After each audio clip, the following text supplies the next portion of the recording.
buenos días, muy buenas tardes, queridos podescuchas, queridos escuchas. Estamos aquí transmitiendo en vivo desde la antigua Escuela de Jurisprudencia, gracias al Proyecto Grado Cero, a Radio Cero. Estamos el día de hoy muy contentos porque nos acompaña el doctor Lucio Oliver Costilla. El doctor Lucio Oliver Costilla es profesor e investigador de la Facultad de Ciencias Políticas y Sociales en su Centro de Estudios Latinoamericanos. Es un estudioso de la región de América Latina y es un estudioso de la obra de Gramsci. Nos encontramos en esta tarde para entrevistarlo. Aldo Guevara, Francisco de Sentis y Lucio Oliver, presente aquí. Y Jaime Ortega. Bueno, pues nos convoca el día de hoy un pensador que has trabajado mucho, Lucio, un pensador que anima tu reflexión, que acompaña siempre tu reflexión, y un texto colectivo que ha sido producto de tus esfuerzos por la obra de Gramsci, ¿no? El libro se llama Gramsci, la otra política, publicado el año pasado por Editorial Itaca. Entonces, pues podemos comenzar, ¿no, compañeros? Sí. Bueno, pues muchas gracias, doctor, por la entrevista. Pues, es un placer. Yo creo que en un primer momento podríamos platicar de el libro como resultado de un proyecto, ¿no? Como un libro colectivo que implicó la lectura de la obra, la totalidad de los cuadernos de la cárcel de Antonio Gramsci, y también implicó el hacer seminarios tanto con expertos que manejaban cada una de las temáticas tratadas en los cuadernos, como seminarios internos, la consolidación de un grupo de trabajo en la UNAM. No sé si nos puede platicar un poco acerca del proyecto. Con gusto. El proyecto es un proyecto académico, pero que tiene una motivación intelectual y política muy fuerte. Surge a partir de la idea de que es importante para México, para la UNAM y para el Centro de Estudios Latinoamericanos comprender las grandes transformaciones en el poder y la política de América Latina que se vivieron en la primera década de este siglo, pero comprenderlas en el sentido de cuál fue el sentido de esos cambios, por qué se produjeron, hasta dónde llegaron, por qué no van más allá o por qué sí van más allá, pero entendiendo que los problemas del poder y la política no son solo los problemas de las instituciones y de los sistemas políticos, son los problemas de la sociedad y en particular los que tienen que ver con la cultura de masas.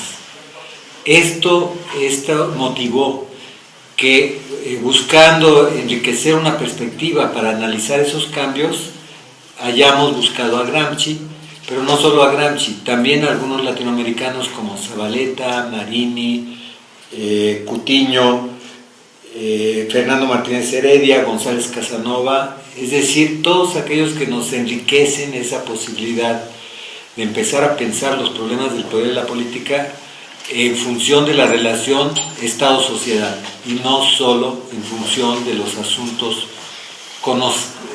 típicamente conocidos como políticos. Y bueno, y en ese sentido, doctor, digamos, revisando la estructura de este libro, que como vemos son tres partes muy importantes que son conceptos en Gramsci: la praxis, el Estado, y terminamos con la última parte que es respecto a la hegemonía. Y en este sentido resulta interesante si nos pudiera platicar un poco acerca de, digamos, la actualidad que tienen estos tres conceptos. Uno, desde luego, para entender el pensamiento de Gramsci, ¿no? Y dos, para el análisis de la política contemporánea. Con gusto. La idea del libro fue coincidir con Gramsci en la recuperación de la política. Gramsci se destacó por eso, pero no de la pequeña política, no de lo que se conoce como la política de los agrupamientos políticos, de los partidos, de las instituciones, no. Gramsci quería recuperar para el marxismo, para la conciencia crítica de la sociedad, la gran política, aquella que se refiere a la participación y la relación de la sociedad con los problemas del poder. Y en ese sentido, nosotros encontramos en la política, en la recuperación de la política, el hilo conductor, pero desde esta perspectiva compleja, como les digo. Y esto nos llevó, sí, a ver cómo se construye la noción de esa gran política en Gramsci. Y lo encontramos en esos 29 libros, es decir, es una obra muy amplia, muy grande, lo encontramos en lo que nosotros vemos como un libro clave de todo este conjunto, que es el cuaderno 13 sobre el Estado y la política. Él mismo dice ahí que él entiende la política como la unión de relaciones de fuerza en el plano económico, productivo, material de la vida, y en los aspectos ideológico-políticos y de iniciativa estatal.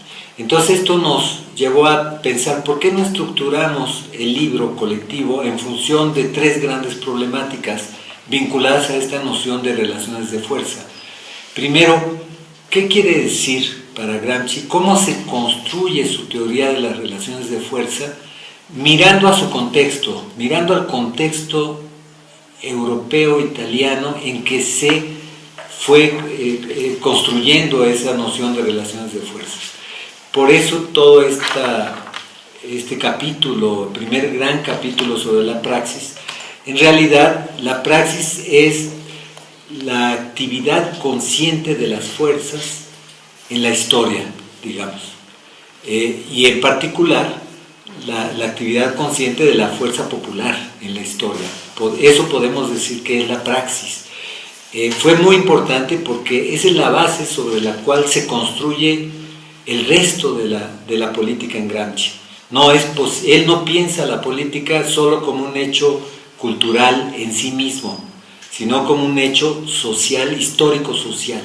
Entonces, el primer capítulo es el debate sobre cómo entiende el hecho histórico-social Gramsci y la constitución en ese hecho de un proceso de iniciativas para tener conciencia de la historicidad y conciencia crítica.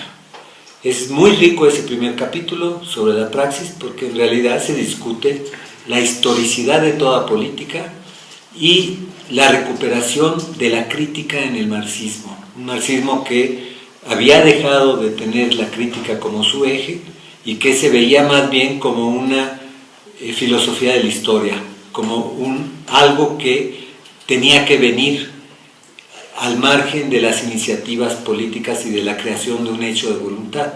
Entonces no es eso lo que es para Gramsci el marxismo, y prácticamente él recuperó para esa corriente dos elementos centrales, la historicidad y la crítica. Y alrededor de todo esto, y en el contexto de lo que fue la propia experiencia de Gramsci frente al avance del fascismo, nosotros trabajamos el primer capítulo sobre la praxis.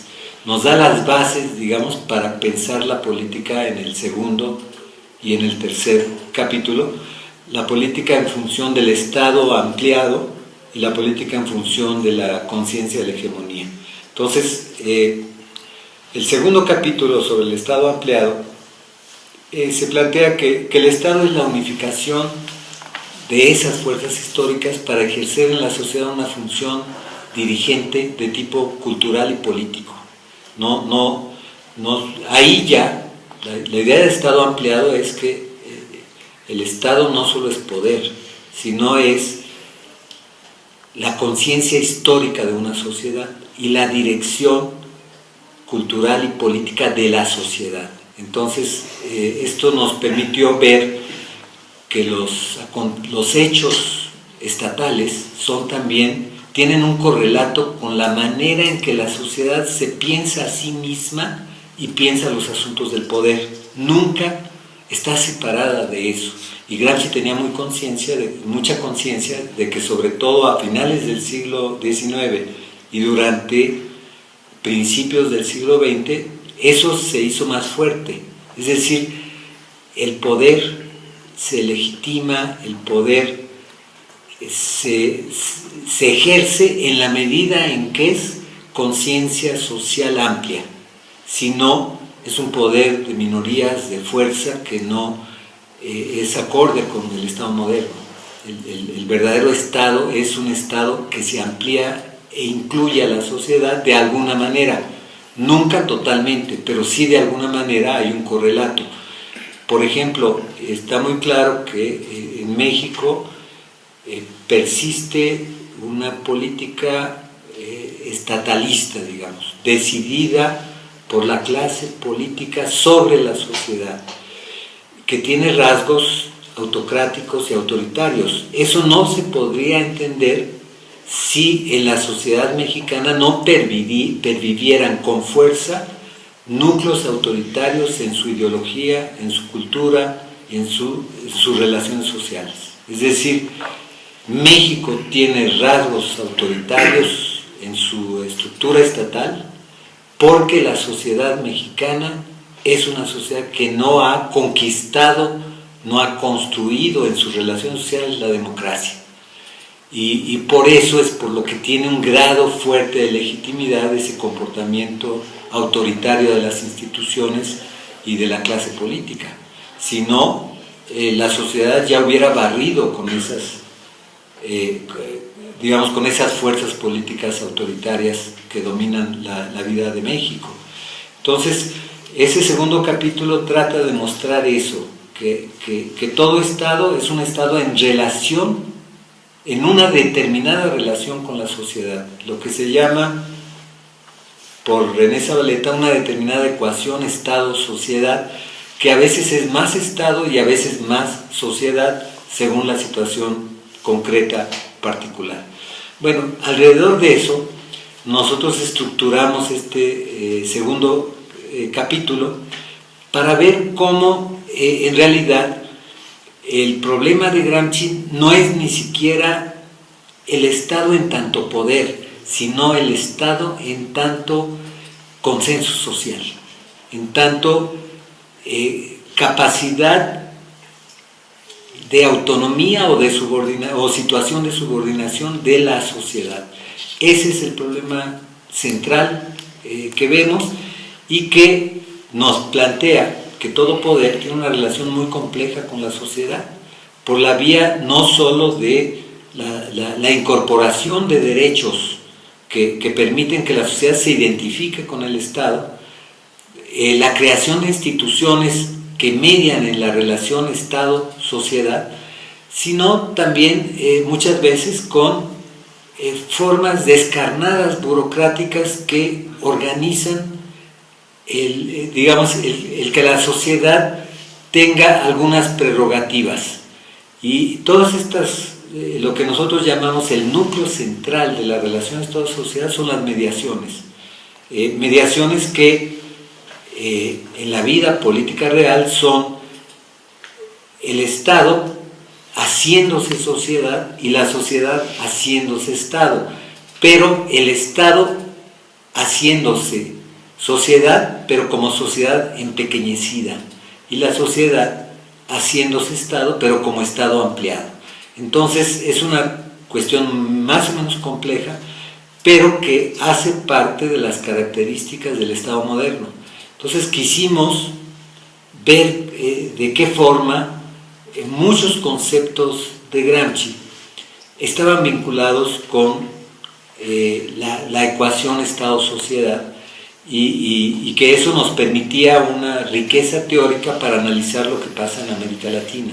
Y de hecho con este objetivo trabajamos este segundo capítulo. El tercer capítulo tiene que ver con la cuestión de que una clase tiene que tener ascendiente, sobre todo en lo que Gramsci llamaba la sociedad organizada, existente. Si las fuerzas políticas no logran ser dirección cultural y política de esa sociedad existente, son fuerzas en situación de inestabilidad y de incapacidad de dirigir a la sociedad, incapacidad de ser Estado. Entonces, de Estado en ese sentido de dirección de la sociedad.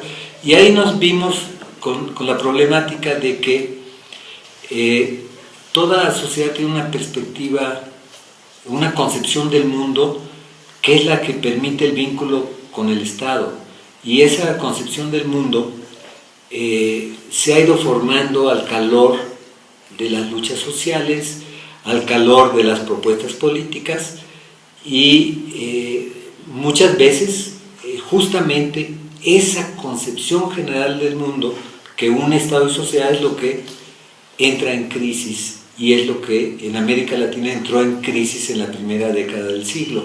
Entonces quisimos ver un poco cuál es esa perspectiva intelectual y moral que entró en crisis y por qué Gramsci insiste tanto en que para hacer una nueva política emancipatoria se requiere una reforma intelectual y moral en la sociedad.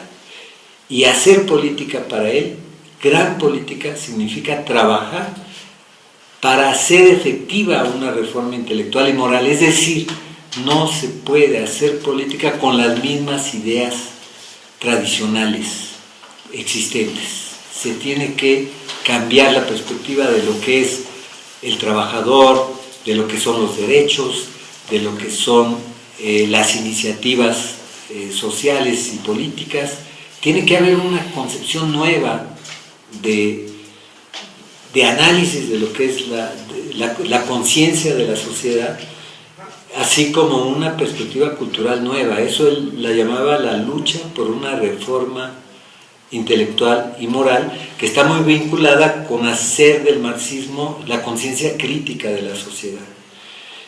Además de eso, Gramsci decía que esa reforma intelectual y moral era la base de la creación de una nueva voluntad colectiva, en donde las grandes mayorías de la sociedad pudieran involucrarse en las transformaciones, de tal manera de dejar atrás toda esa vida de minorías que se imponen por su capacidad de organización, por su peso económico, por su dominio de los manejos y entretejes de la política, para que la política sea una acción de las grandes masas populares.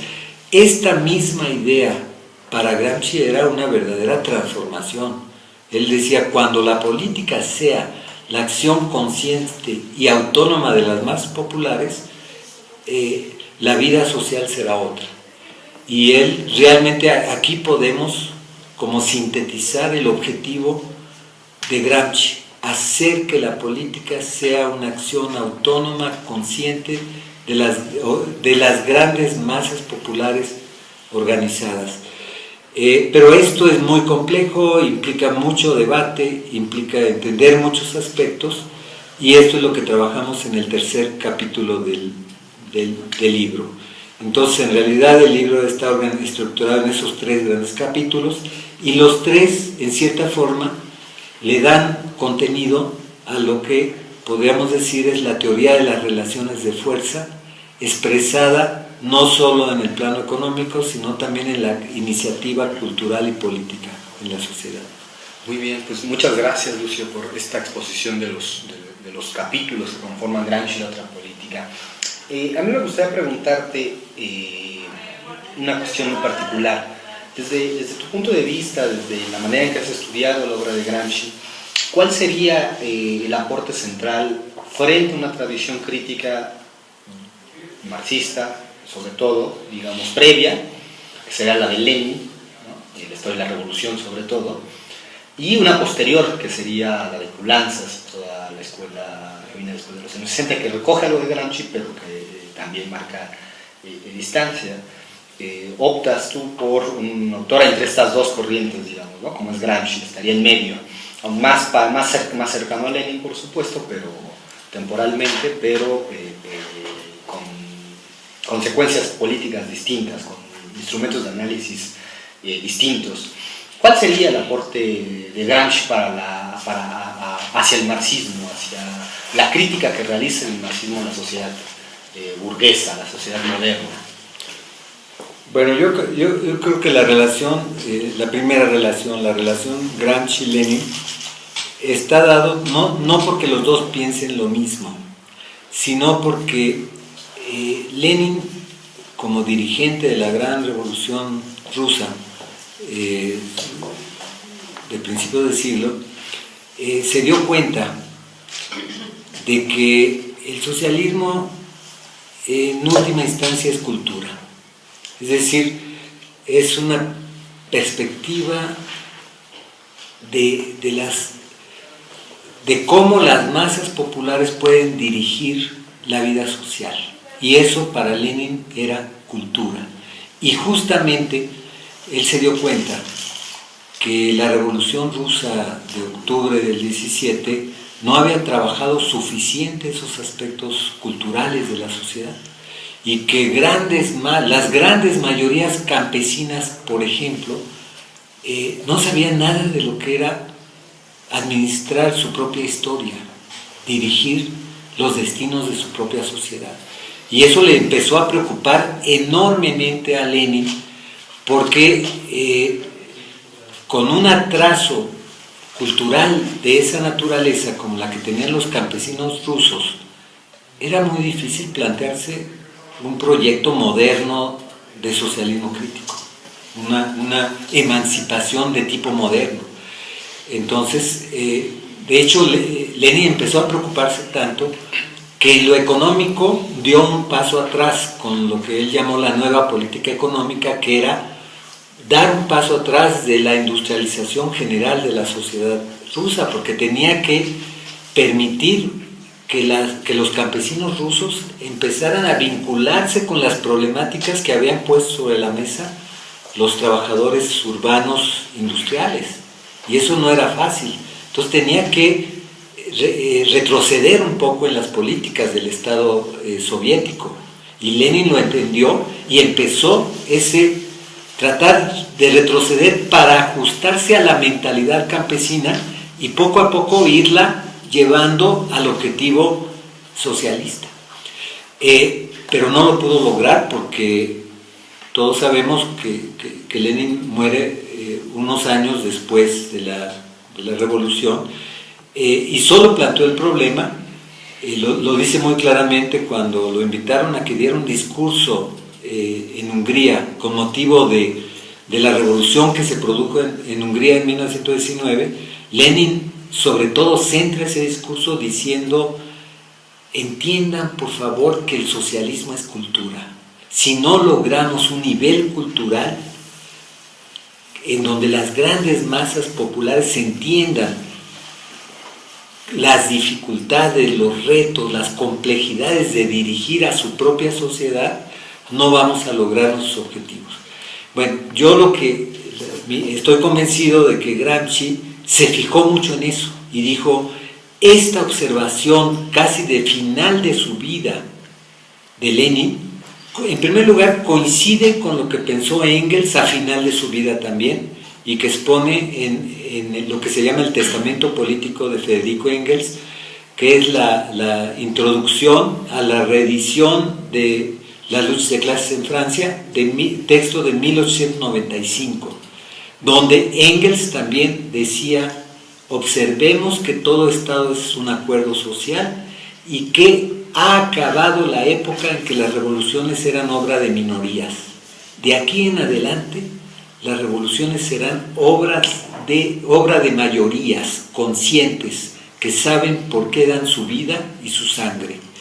Esto hizo que Gramsci viera una identidad de preocupaciones en el legado de Engels y de Lenin, y justamente el problema de cómo crear una nueva cultura crítica en las grandes masas populares se convirtiera en su búsqueda, en su obsesión intelectual y en su búsqueda teórica. Y creo que ahí se concentra el gran aporte de Gramsci para la modernidad, es decir, trabajar una política transformadora que sea a la vez una lucha cultural de las grandes masas populares. Yo creo que ese es el gran legado de Gramsci. La política es cultura y es la lucha por una nueva cultura. Una cultura que sea casi el reverso de lo que es la cultura de subordinación de las masas populares que se ha impuesto en Occidente, la cultura de enajenación, la cultura de fetichización. Entonces como que Gramsci ve en el trabajo ideológico cultural el eje de una nueva política. Es decir, no significa que el trabajo ideológico cultural en sí sea el elemento transformador, tiene que estar acompañado con eso que él llamaba la creación de una voluntad política nueva, mayoritaria. Entonces, pero le da a la teoría social crítica y le da a la política transformadora un nuevo contenido cuando pone en primer plano el valor de la ideología y la cultura en las masas populares, como actividad de las masas populares para ser dueñas de su historia, para tener un comportamiento autónomo en su historia, no subordinado. Aquí es donde yo creo que está el vínculo, por una parte, con Engels y con Lenin, y por otra parte la búsqueda y el aporte de Gramsci a la civilización occidental. Y creo que todavía hemos entendido poco el alto significado que eso tiene y lo hemos hecho poco nuestro. Entonces, por ejemplo, cuando nosotros leímos los cuadernos para pensar las transformaciones de los estados ampliados en América del Sur y en el general en América Latina, tenemos que darle el valor también a eso. ¿Qué pasa en la cultura de las grandes mayorías en esas transformaciones? Se están creando nuevas maneras de autoorganización, de determinación, de autonomía en la sociedad, ¿o no? Yo creo que esa es la gran pregunta que Gramsci se haría frente a estas transformaciones de América Latina. Y la respuesta no es siempre positiva, ¿no? Hay muchos procesos en América Latina donde la ciudadanía se construye como una ciudadanía de consumo, como una ciudadanía, sí, de mejoramiento social, pero no de autonomía cultural de la sociedad y autonomía política de la sociedad. Entonces dejan mucho que desear estas experiencias, porque justamente en lo que fue el legado de Gramsci han hecho muy poco. No han trabajado para que la sociedad se apropie con conciencia de los asuntos públicos, de los asuntos comunes. Entonces, nos está sirviendo metodológicamente este estudio de Gramsci para ver las deficiencias, las insuficiencias de los procesos sociopolíticos progresistas de América Latina. Es un poquito por ahí. Muy bien, muchas gracias. ¿Alguien si quieres una segunda ronda? Una segunda ronda, bueno, pues un poco yo quiero retomar esta idea de cultura, referida a esta construcción del nuevo sentido común, y que nos diga, a partir de su visión, de una visión gramsciana, de una visión que se apoya por los aportes de la teoría de Gramsci, ¿cómo ve las transformaciones que han sufrido, sobre todo los procesos en la región boliviana, en Ecuador, toda esta transformación, este nuevo gobierno progresista a partir de una visión gramsciana? Bueno, la primera década es la década en primer lugar, de una crisis política, es decir, de un gran distanciamiento entre la sociedad y los poderes neoliberales. Distanciamiento que se expresó con una inconformidad en las calles de buena parte de las sociedades de América Latina. En Brasil, se expresó en Brasil, en 2001-2002 Argentina entró en una situación de crisis política abierta, en 2003 Bolivia, desde 2001, pero en 2003-2005 vivió una profunda crisis política, en fin. el primer lustro del siglo XXI fue un lustro de crisis políticas vamos a decir, la mayoría de los estados de América Latina. Lo cual generó muchas expectativas, porque en realidad lo que sucedía es que el programa nacional y popular que los gobiernos neoliberales habían quitado de la agenda, habían excluido, eran las sociedades organizadas y en lucha las que lo volvían a poner sobre la mesa, ¿no? Queremos empleo, queremos salud, educación, queremos participación, todas estas cuestiones que el neoliberalismo redujo a ser asuntos de mercado y asuntos de élites, las sociedades lo pusieron sobre la mesa. Entonces, lo pusieron generando una crisis política nacional amplia en la mayoría de las sociedades de América Latina. Eso produjo que por la vía democrática y en elecciones, en el segundo lustro de la primera década, tuvieran el acceso al gobierno muchas fuerzas políticas identificadas con esa perspectiva crítica de masas, y fue el momento del surgimiento de gobiernos progresistas en la mayoría de los países de América Latina, que se pensaba que iban a ser portadores de ese programa de las masas populares que habían enarbolado en la crisis política. Pero todo el mundo sabe que los gobiernos son parte del Estado y empezaron a vivir los límites, en primer lugar, de las concepciones que ellos mismos como gobiernos tenían como clase política. Es decir, las clases políticas tenían una perspectiva de los problemas que se distanciaba, que no era la misma que las más populares en lucha habían puesto sobre la mesa. Entonces, ellos tenían su propia idea de la política, y muchas veces una idea que tendía a negociar con el realismo político y a negociar con las fuerzas internacionales. Entonces, empezaron a aplicar programas progresistas de recuperación del Estado, de promoción de políticas sociales, de recuperación de políticas públicas, pero que no tenían la radicalidad de las demandas de las más populares del primer lustro del siglo XXI. Y eso significó que se agotara muy pronto el ciclo de transformaciones que impulsaron los gobiernos progresistas en el segundo lustro.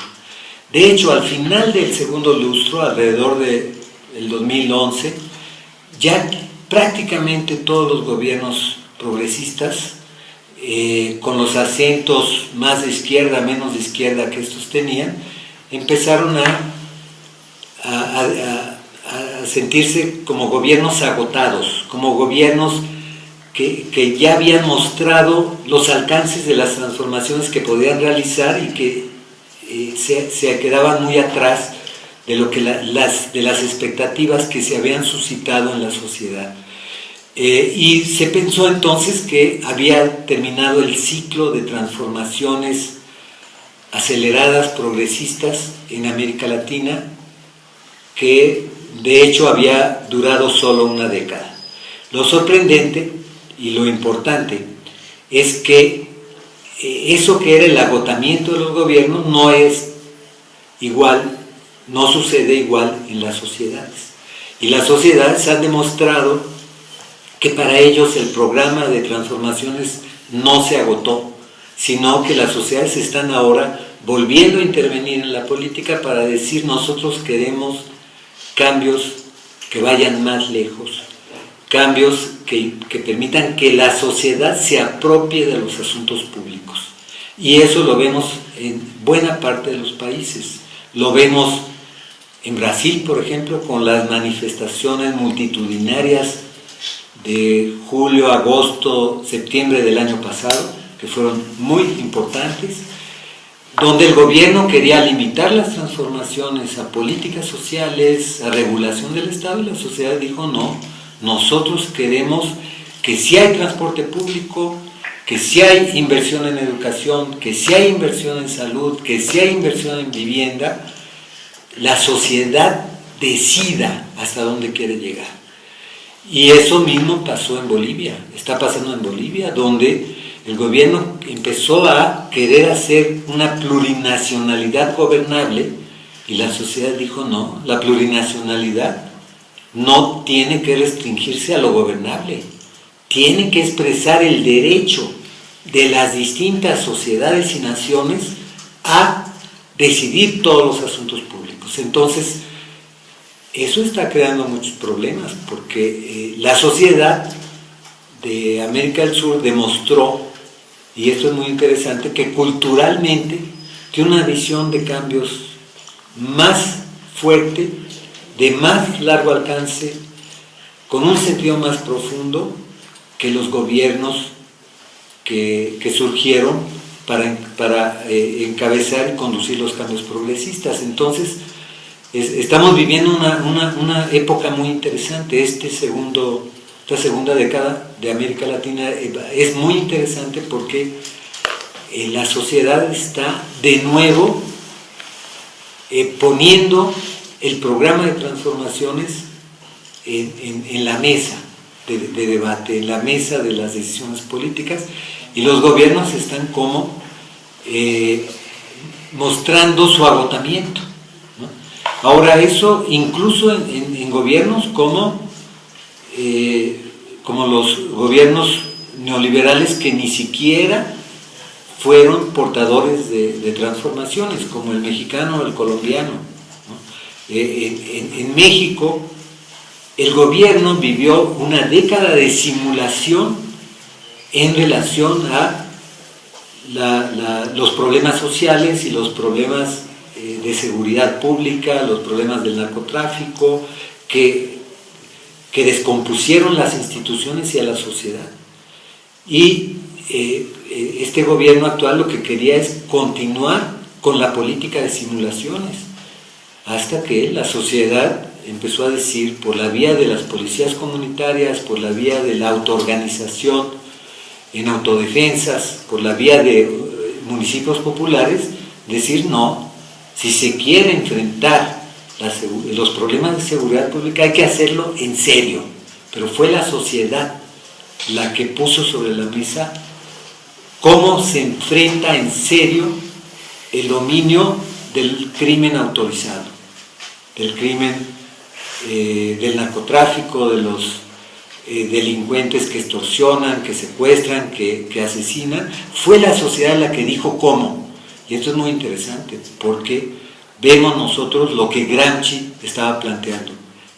Es cuando una sociedad tiene una concepción propia de los asuntos públicos, de los asuntos colectivos, cuando la sociedad puede avanzar. Y creo que toda la labor de Gramsci era enriquecer el horizonte y la capacidad de la sociedad para avanzar, planteando con autonomía las políticas nacionales. Y creo que lo que hemos vivido en América Latina es gobiernos que parcialmente tomaron el programa de las más populares, pero que se agotaron muy pronto. Y lo que estamos viendo ahora es que la sociedad no se agotó, que la sociedad sigue en lucha y es capaz de lograr más, de llevar las transformaciones mucho más lejos. Y creo que esa es la nota, la característica de la segunda década en América Latina. Y bueno, una vez con esta exposición, digamos, de los alcances que tienen las categorías de Gramsci para dar cuenta de un análisis de la política contemporánea, diríamos, ¿cómo situaría usted la relación entre la discusión teórica de los marxistas con el pensamiento de Gramsci? Es decir, Aquí se hace mención mucho en que Gramsci tiene una lectura de Marx desde el prólogo de la contribución a la crítica de la economía política de 1859, ¿no? Que es una lectura que va a rescatar desde las tesis a Feuerbach, donde se plantea, digamos, esta relación entre las estructuras, las superestructuras, con la mediación de la praxis. Entonces, esta discusión, ¿cómo lo situaría usted con el debate actual de los marxistas?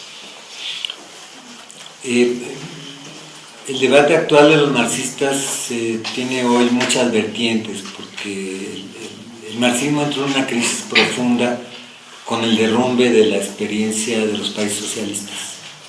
Entonces hay muchos marxistas ahora, y yo creo que la recuperación de la herencia de Gramsci es parte de una corriente que quiere volver a plantear un marxismo con iniciativas político-culturales, un marxismo que piense que la globalización no es un fatalismo, que la globalización es un momento del capitalismo mundial en donde las fuerzas populares tienen que actuar para tener una actividad dirigente. Yo creo que los debates de los marxistas no están teniendo esta visión orgánica que Gramsci proponía. Hay muchos debates en términos de las características de las transformaciones capitalistas, las características de las transformaciones del Estado por otro lado, las características de las nuevas hegemonías culturales, pero separadas. Y yo creo que digamos, el legado de Gramsci se plantea de que todo esto es una unidad orgánica, y creo que son pocas las perspectivas marxistas que recogen esta idea y que se plantean que el marxismo es pensar en cómo intervenir como fuerza dirigente en estas nuevas realidades del capitalismo mundial. Yo creo que hay una gran confusión. Por eso el marxismo es una fuerza todavía en crisis, en mucha crisis. Hay, por ejemplo, una tendencia marxista muy espontaneísta, que dice que no es la acción política consciente que desarrolle culturalmente a las masas lo que va a transformar, sino la multitud actuando espontáneamente. Entonces esta es una visión que separa el espontaneismo de las masas de los problemas de la dirección político-cultural. Entonces yo creo que este es un ejemplo de una de las vertientes marxistas. Hay otra vertiente marxista que dice que el Estado ya está derrotado.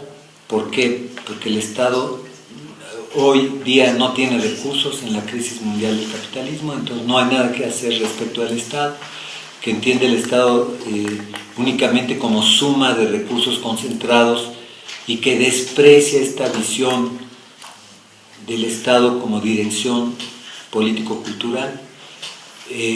Es otra interpretación marxista, es decir, hay muchas corrientes y debates marxistas, pero diría que están como son inorgánicos, no tienen esa visión que vea la perspectiva de cómo una sociedad fragmentada en situación de acorralamiento, de desorganización, puede recuperarse para crear sus propias formas de dirección política y cultural en esta realidad del capitalismo en crisis estructural. Yo creo que ahí está el legado de Gramsci, y yo creo que muchos debates marxistas están distantes de ubicar su perspectiva en esta dirección. Entonces está, digamos, es un marxismo que sufrió una derrota política profunda con el derrumbe de los países socialistas, y que todavía no se recupera, y que todavía no se recupera a la altura de lo que dijo Gramsci. Es decir, pensar la vida social como un problema de la dirección político-cultural de las masas populares. Todavía no se recupera en ese sentido. Y creo que por ahí está el problema del debate. Recogiendo, Lucio, un poco la pregunta de Francisco, hay uno de los debates contemporáneos donde está incluida gente como Holloway, por ejemplo, pienso, ¿no? Donde el énfasis está puesto en la autonomía, ¿no? De los grupos sociales. ¿Qué tanta autonomía pueden los grupos, las masas, una fuerza, qué tanta autonomía pueden lograr? Y la base central para cambiar del eje de la hegemonía al eje de la autonomía, es decir, el Estado no es ya más el centro que articula la vida social.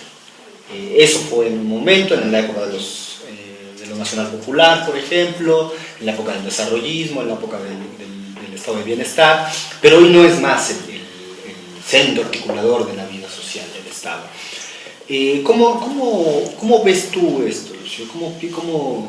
¿Cómo recibes tú desde la lectura de Gramsci que estás proponiendo, que estás haciendo, que estás contribuyendo a hacer con otros compañeros, compañeras, estas dos afirmaciones, ¿no? El problema ya no es el de la hegemonía, sino el de la autonomía, y lo es porque el Estado no es más ya el centro de la vida social. Y yo creo que estas perspectivas, como la de Holloway, son perspectivas que surgen de la derrota de la experiencia de los socialismos del siglo XX. Por ejemplo, Holloway considera que plantear los problemas de las masas populares en términos de hegemonía significa volver a pensar en una labor puramente institucional. Y él se equivoca, porque Gramsci nunca pensó que la hegemonía era exclusivamente algo de la pequeña política, algo de la política institucional. Al contrario, para Gramsci el verdadero problema de la hegemonía es cómo se incidía en todos los planos y haciendo política en todos los ámbitos de la sociedad, en la conciencia y en la organización de las grandes masas populares. Entonces, para Gramsci la hegemonía no era un problema de la institucionalidad del Estado, era un problema del Estado como relación de fuerzas. Y esto no lo ve Holloway, para quien la hegemonía la reduce únicamente a cómo se comportan las fuerzas políticas en las instituciones. Eso está muy distante de la perspectiva que tenía Gramsci de la hegemonía. Y cuando Holloway dice la autonomía tiene que sustituir a la hegemonía, pues lo que está es como haciendo una política como la del avestruz, es decir, escondiendo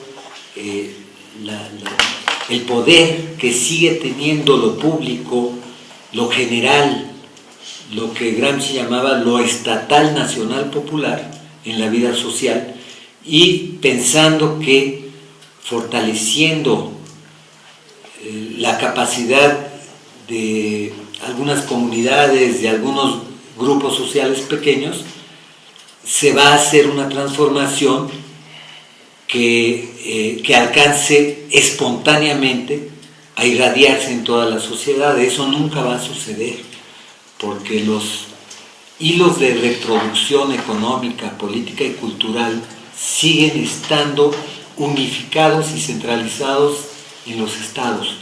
En los estados no como instituciones, sino como ejes de las estructuras de poder nacionales.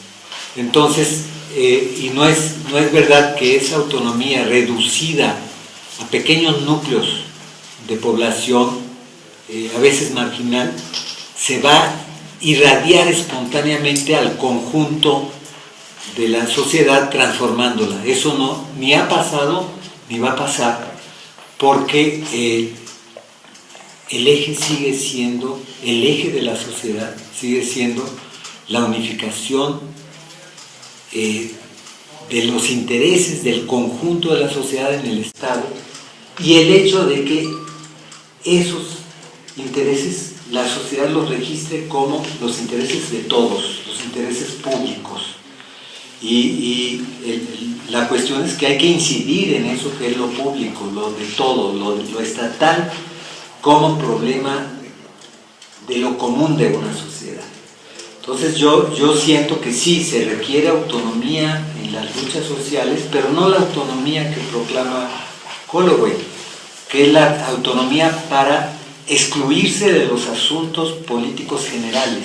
No es autonomía, sino la autonomía para diseñar una concepción transformadora propia, crítica de la sociedad y un proyecto de voluntad colectiva nacional, popular y hasta internacional en su caso. Entonces yo creo que es otra concepción de la autonomía la que proclaman estos pensadores, muy distante de la concepción de Gramsci, porque para Gramsci la autonomía está en una capacidad de crítica de los asuntos públicos comunes y en el diseño de una política por las masas populares y por las fuerzas políticas populares dirigentes para crear un proyecto de transformación. Esa es la autonomía para Gramsci, no tiene nada que ver con la política del avestruz de Holloway. Bueno, pues compañeros, se nos ha acabado el tiempo, estamos grabando para el podcast y estamos transmitiendo en vivo. El tiempo pues se nos ha agotado los 50 minutos del espacio del programa. Entonces, pues no nos queda más que despedirnos, ¿no? Lucio, muchas gracias. Bueno, es un gusto hablar de estos asuntos. Espero que lean el libro. Se va a presentar en la Feria del Libro próxima, que se va a llevar a cabo en el Palacio de Minería. Espero que lo compren. Es un libro, pues es una lectura que hacemos con cabeza propia los integrantes del proyecto académico PAPIT de la UNAM. Muchas gracias, Francisco. Aldo. Gracias. Muchas gracias por estar aquí. Hasta luego.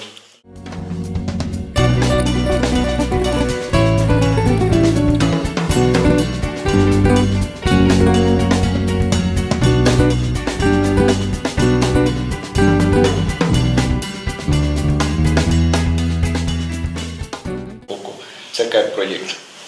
Con gusto. El proyecto es un proyecto académico, pero que tiene una motivación intelectual y política muy fuerte. Surge a partir de la idea de que es importante para México, para la UNAM y para el Centro de Estudios Latinoamericanos comprender las grandes transformaciones en el poder y la política de América Latina que se vivieron en la primera década de este siglo, pero comprenderlas en el sentido de cuál fue el sentido de esos cambios, por qué se produjeron, hasta dónde llegaron, por qué no van más allá o por qué sí van más allá, pero entendiendo que los problemas del poder y la política no son solo los problemas de las instituciones y de los sistemas políticos, son los problemas de la sociedad y en particular los que tienen que ver con la cultura de masas. Esto motivó que buscando enriquecer una perspectiva para analizar esos cambios, hayamos buscado a Gramsci, pero no solo a Gramsci, también a algunos latinoamericanos como Zabaleta, Marini, Cutiño, Fernando Martínez Heredia, González Casanova, es decir, todos aquellos que nos enriquecen esa posibilidad de empezar a pensar los problemas del poder y la política en función de la relación Estado-sociedad y no solo en función de los asuntos típicamente conocidos como políticos. Y bueno, y en ese sentido, doctor, digamos, revisando la estructura de este libro, que como vemos son tres partes muy importantes que son conceptos en Gramsci: la praxis, el Estado, y terminamos con la última parte que es respecto a la hegemonía.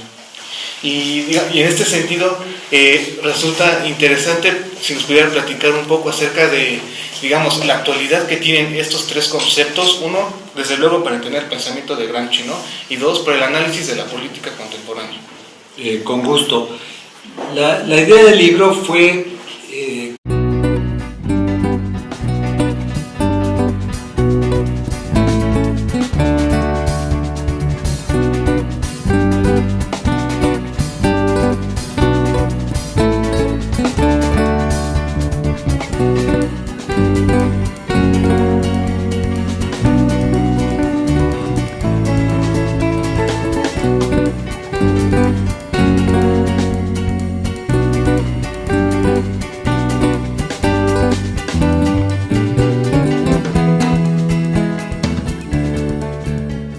Muy buenos días, muy buenas tardes, queridos podescuchas, queridos escuchas. Estamos aquí transmitiendo en vivo desde la antigua Escuela de Jurisprudencia, gracias a Proyecto Grado Cero, a Radio Cero.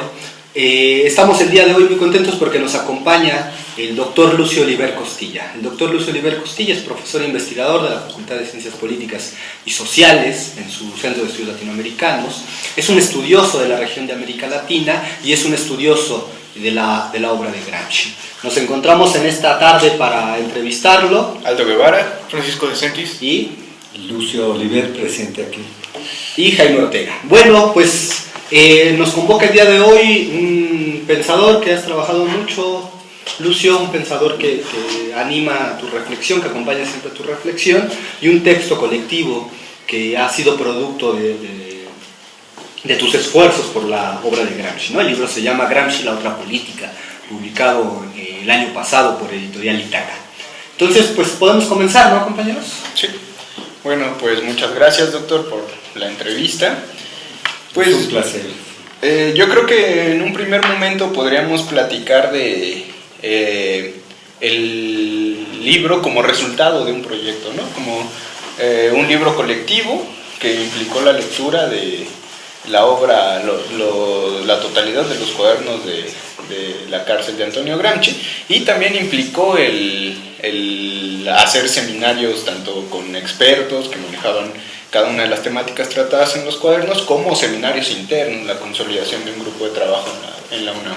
No sé si nos puede platicar un poco. Coincidir con Gramsci en la recuperación de la política. Gramsci se destacó por eso, pero no de la pequeña política, no de lo que se conoce como la política de los agrupamientos políticos, de los partidos, de las instituciones, no. Gramsci quería recuperar para el marxismo, para la conciencia crítica de la sociedad, la gran política, aquella que se refiere a la participación y la relación de la sociedad con los problemas del poder.